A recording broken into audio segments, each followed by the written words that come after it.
work like a magic. The technique which I am going to share you in this video will help you a lot in all the adverse situations of your life.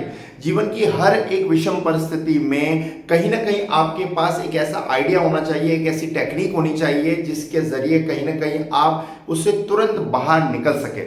अगर आप मेरे video regularly देख रहे हैं तो I am very much sure and confident that you will not only improving your communication skill but at the same time you will be enhancing your personality also.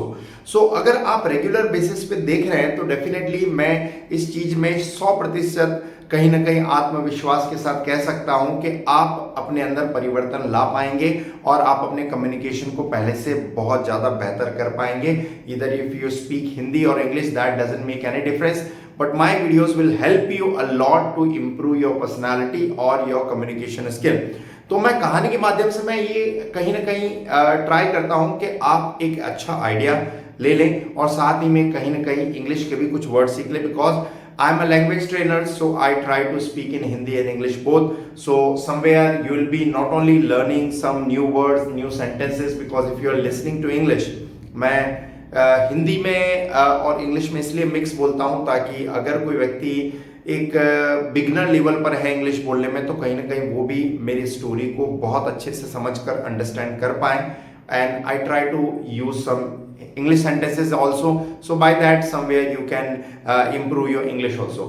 So I'm going to tell a very good story, I can say, that will help you a lot to get a great idea to come out of the adverse situations of your life. So कहानी इस प्रकार से है. एक राजा के काम से प्रसन्न होकर एक साधु उसे एक ताबीज देते हैं और कहते हैं कि जब भी जीवन में आपको घोर अंधकार नजर आए, जब बहुत विषम परिस्थितियां नजर आए और कुछ भी ना सूझे, तो इस ताबीज को खोलना और इसके अंदर मैंने एक चिट्ठी बनाकर रखी है, उसको पढ़ना.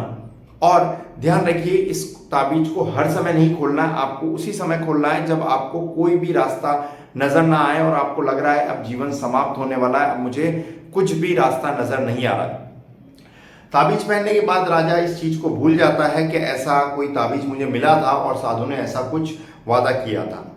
तो जीवन अपने आप अच्छी तरीके से चलने लगता है. लेकिन एक बार जब राजा एक शिकार के लिए जाता है तो शेर का शिकार करते करते उसके सैनिक उससे पीछे छूट जाते हैं और वो कहीं ना कहीं दुश्मन सीमा के अंदर पहुंच जाता है. वो अकेला होता है, घोड़े पर चल रहा होता है और दुश्मन सीमा के अंदर होने के बावजूद उसे कहीं ना कहीं ये आत्मविश्वास तो होता ही है कि मैं वापस पहुंच जाऊंगा. लेकिन धीरे धीरे दिन ढल जाता है, अंधेरा होने लगता है, दुश्मन के सैनिक उसका पीछा करने लगते हैं. राजा का जो डर है, घबराहट है, वो बढ़ने लगती है और वो कहीं ना कहीं अपने आप को छुपाने की कोशिश करता है. उसे एक गुफा नजर आती है. He finds a cave. Cave means होता है गुफा. वो अपने घोड़े को और अपने आप को उस गुफा के अंदर ले जाता है. उसका डर इतना बढ़ रहा होता है क्योंकि दुश्मनों के घोड़ों की संख्या बहुत ज़्यादा होती है. उसे कदमों की आहट सुनाई देती है. वो उस गुफा में जाकर अपनी सांसों को रोक लेता है और घोड़े के कदमों की आहटों को भी बिल्कुल दबा देता है.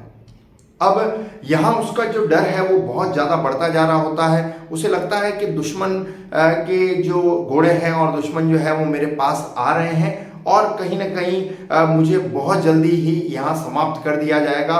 उसका डर इतना ज़्यादा बढ़ जाता है कि उसकी बॉडी से बहुत पसीना पसीना बहने लगता है.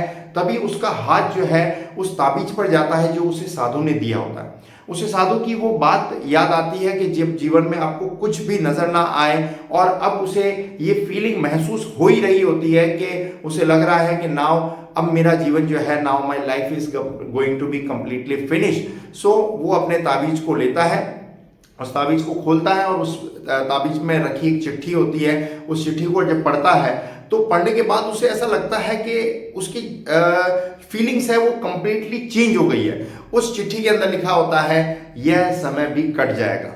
और ये पढ़ने के बाद उसे कहीं ना कहीं एक आत्मविश्वास अपने अंदर महसूस होता है. धीरे धीरे दुश्मनों के जो घोड़ों की आवाज होती है वो बंद हो जाती है. एकदम शांति चारों तरफ छा जाती है और उस रात में वो अपने घोड़े को लेकर वापस अपने राज्य में पहुंच जाता है. दोस्तों, ये कहानी ना सिर्फ उस राजा की है बल्कि हर एक इंसान की है जो इस दुनिया में रह रहा है. Because each and every person living on this planet earth gets into the adversity in their life. जीवन में हर एक इंसान उस घोर परिस्थिति में होता है जब उसे कोई रास्ता नजर नहीं आता है। उसे ऐसा लगता है कि मैं इस तनाव के अंदर, इस परेशानी के अंदर, इस डिफिकल्ट सिचुएशन के अंदर इस तरीके से जकड़ गया हूं कि इससे बाहर आना मेरे लिए मुश्किल ही नहीं, असंभव है। और इसी समय कहीं ना कहीं हमें इस टेक्निक का यूज करना चाहिए जब हमें एकदम शांति से बैठना चाहिए। We should sit calmly and we should have a deep breath twice.